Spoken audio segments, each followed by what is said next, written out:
Welcome to When You Are the Sandwich. Are you balancing the responsibilities of caring for your aging parents as well as your own children? These can be stressful times, and we're here to help. This podcast is your guide to smoother sailing in the midst of the Sandwich Generation's balancing act, discussing informative topics to help ensure order in the midst of potential chaos.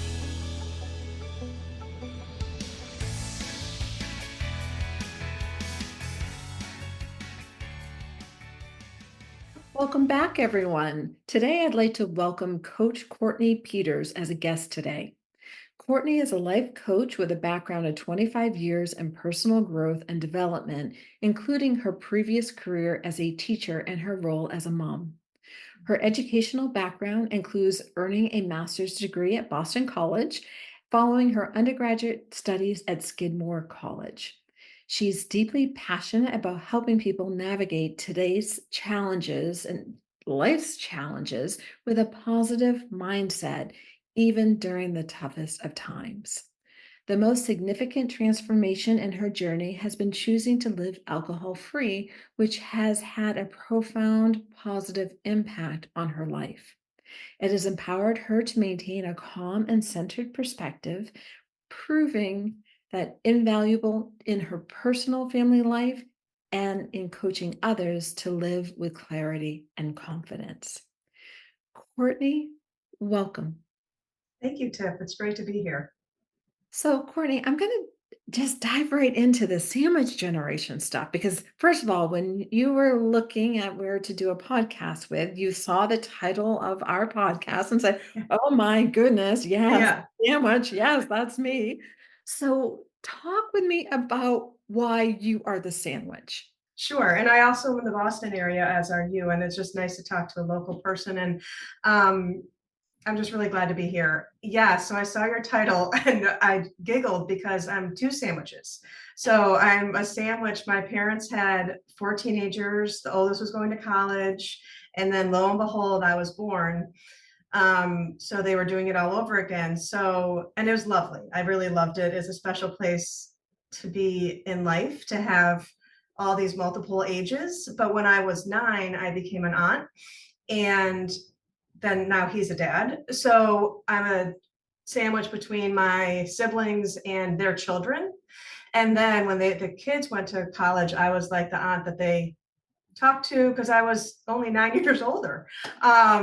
And then for my siblings, I'm also just that caboose. And then I have my own children. My son is 20. He's a carpenter and independent. And then my daughter is a junior in high school. And my mother is our parent who has memory decline. So there's the sandwich generation, my own family with my parent and my kids. So I love the title. Yeah. I love it. Yeah. So what I want to do is really dive in then and start talking about being in that sandwich. Mm-hmm. How do you manage your time and responsibilities? Because you're working, you got family, and you're helping to take care of your mom, from what I understand. Yeah. So thankfully, my mom, the biggest piece for this, I think, is all about the relationship. Whether it's the relationship with my children, with my siblings, it's really the center of everything. So without getting all busy and going into go mode, it's important to center around time together and patience with each other.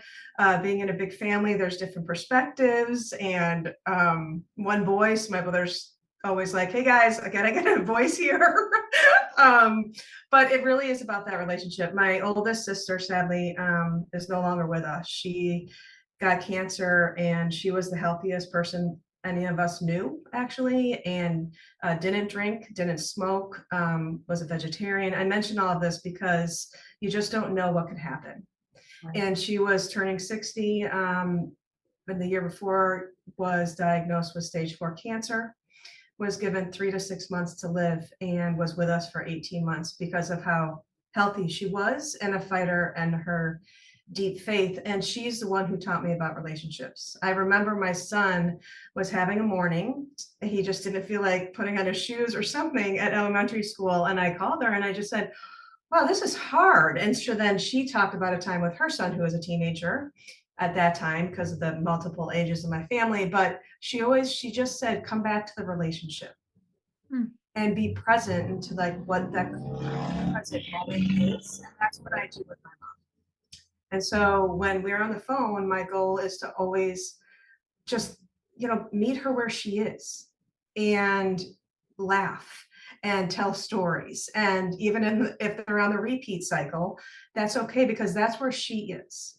And it's really just been the thread of my whole life as a teacher, as a mom, as a daughter, as a sister, as an aunt, like just to meet the people I love and work with, to know where they're coming from and to meet them there and to just hold a place of listening.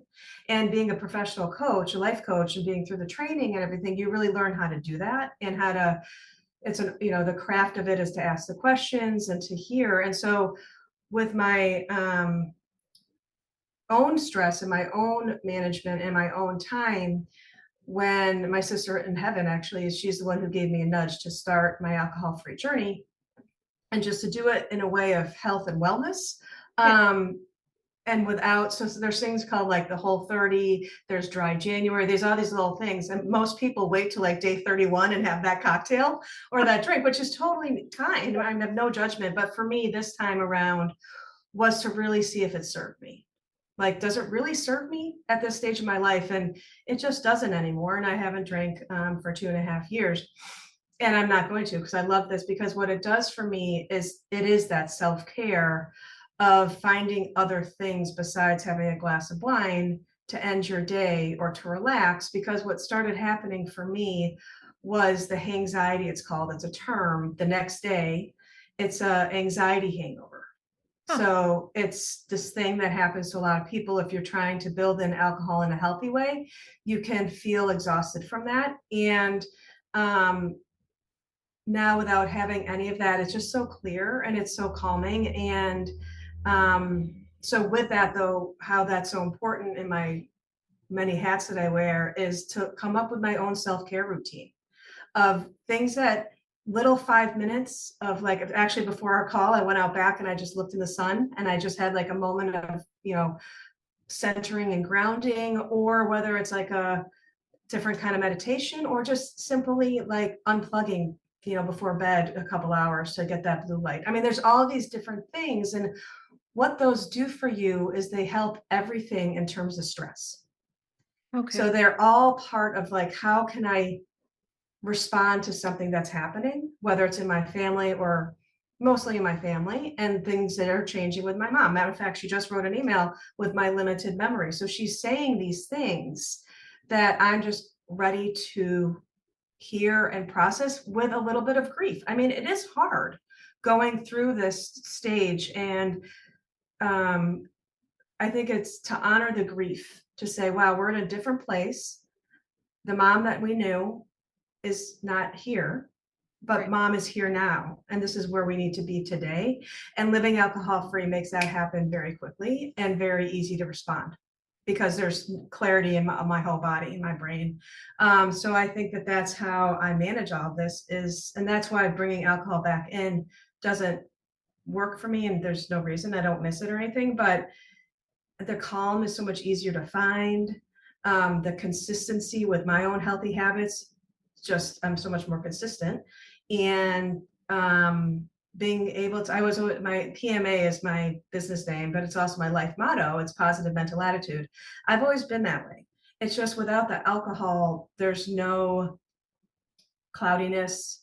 There's just, if you feel better, the stage of life for as a woman, menopause, like all the things, alcohol just doesn't help with anything like that. So that's what I did for myself. And it's just, and to support my siblings, they would say, I'm really good at kind of an accountability text check, like, how are you doing on yourself? And what are you doing for joy? And, because you just don't want to get to that, what my other sister says is R&R, regret and resentment. And I think when we do that, I just listened to this weekend of your last podcast episode, and she also spoke about the oxygen mask. Yeah. And that's so important, because when we do care for ourselves, then And I would say there's also a step to that of acknowledging our self-care. So at the end of the day, saying, okay, wait, I did do something for myself. Oh, that's so good. And I also handled A, B, and C and X, Y, and Z and all the things. But I did take time to carve something out of the day to do for myself. And I think those are the things that can change with the stress level of what's happening with your parent. So when things are in high acute, it's not going to be the same self-care as like when maybe they have full-time care or they're in a place that really cares for them.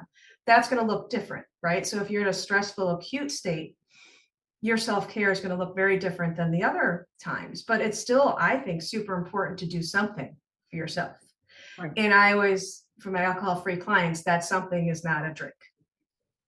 We find other things to do, and it's nice. So that's a big answer to that question, but it's really, I just think it's important as a way to monitor your nervous system and really be able to um, help your parent and your kids and everything else that you do and yourself when you give yourself some self-care in the day.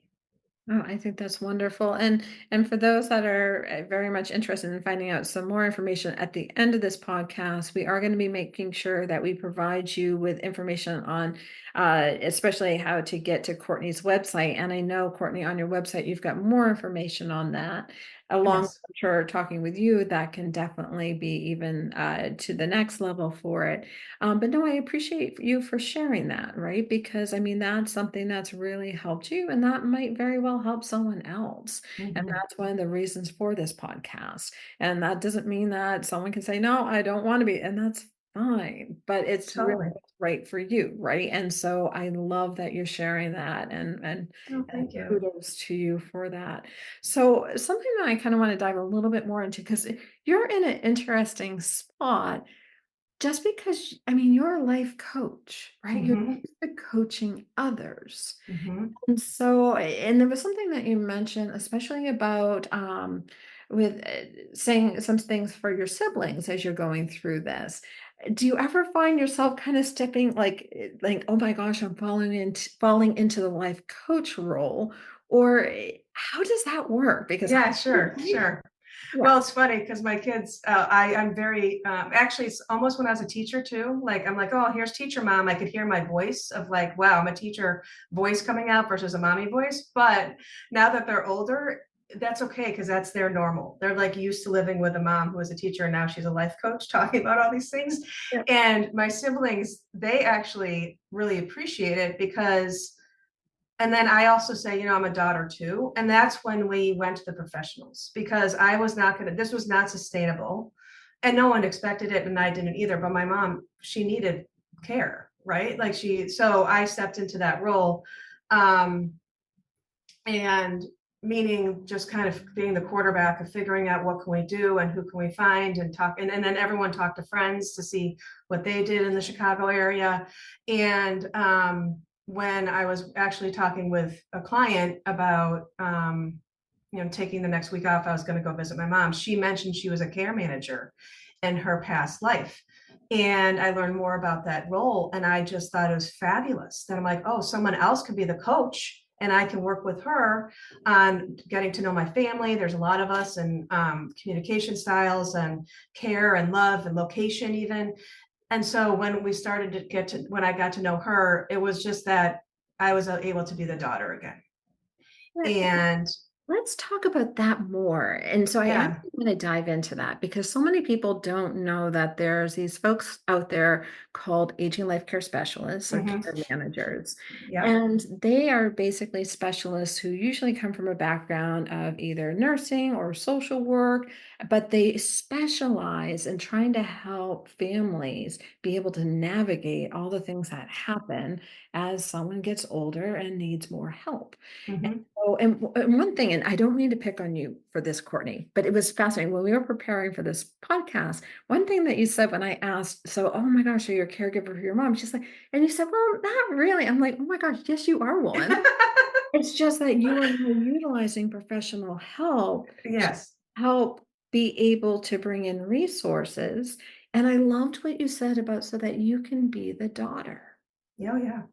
right? So there's still stuff that you gotta do, but has it freed up more time for you to be the daughter than have to be just constantly in Definitely. mode? That's why I can speak so highly of my self-care routine because as during the stressful time last year when we didn't have, right before I found the care manager, we would be having a very different conversation because, um, the stress was up there, the nervous system was jacked high, the which does different things in your body and your brain chemistry and all these things. But so for me to get stress relief during that what I would call acute state, or stress state, let's call it that, it's a little harder to find that regulation. So I had to really dial up my self-care. I did a gratitude practice. I hire my own coaches, by the way. Like I did a meditation group. Like I really believe in having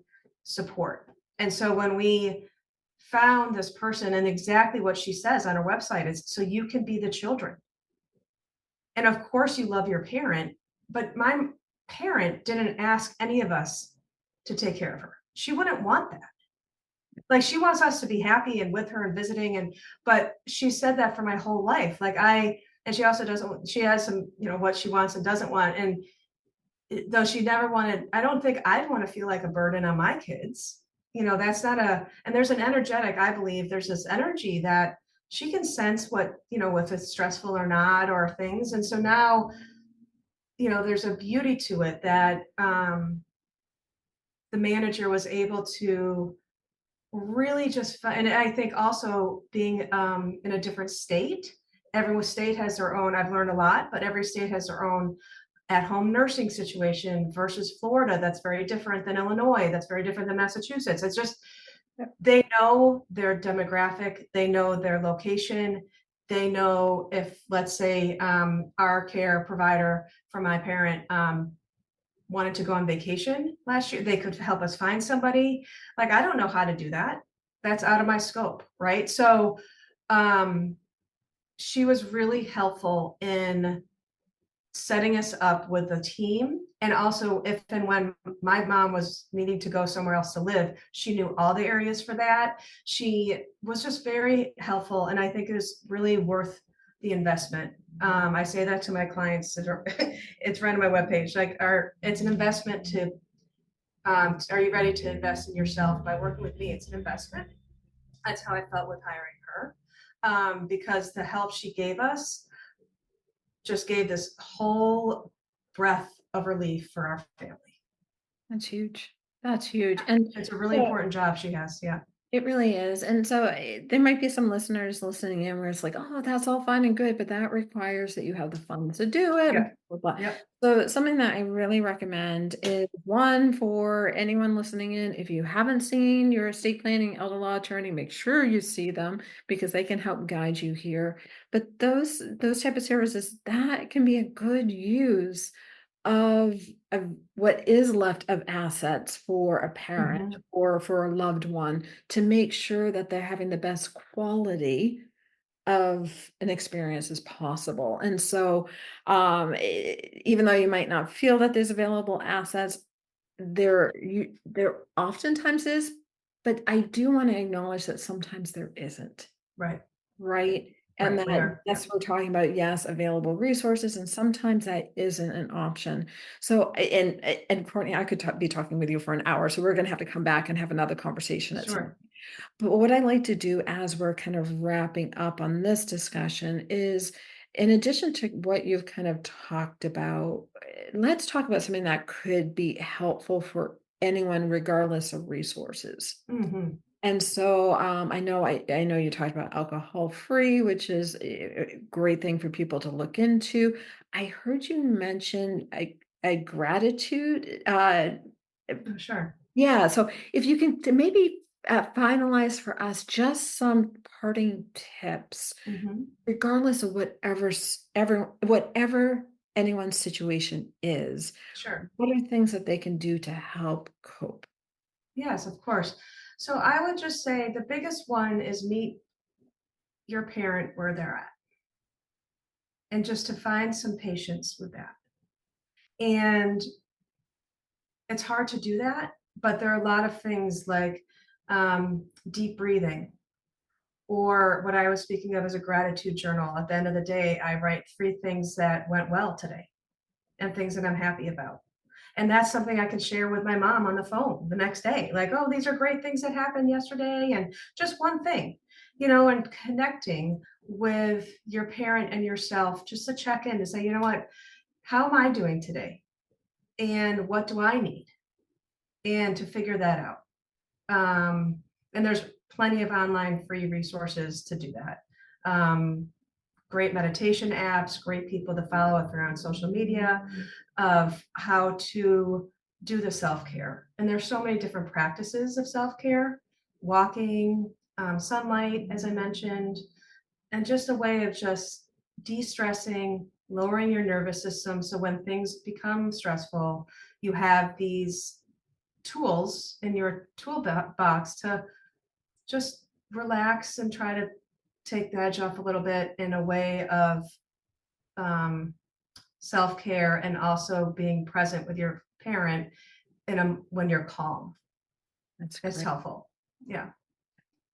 So Coach Courtney, thank you so much for joining us today. It's been a real pleasure having you on the show, and I'm looking forward to having you back so we can continue this Yeah. conversation. Me too. Thank you, Tiff, for having me. Awesome. So thank you. And as we wrap up, how can our listeners find you? Oh, sure. PMACoachCourtney.com, and all my social handles and resources are on there. Fantastic. My And website. Yep. thank you. And to our listeners, thank you for tuning in. Remember, we release new episodes every month, so be sure to subscribe and stay updated. And wishing you all a good rest of the week. Take care, everyone. We are happy to be sponsored by O'Connell Law. To learn more about what they do, visit o'connelllawgroup.com.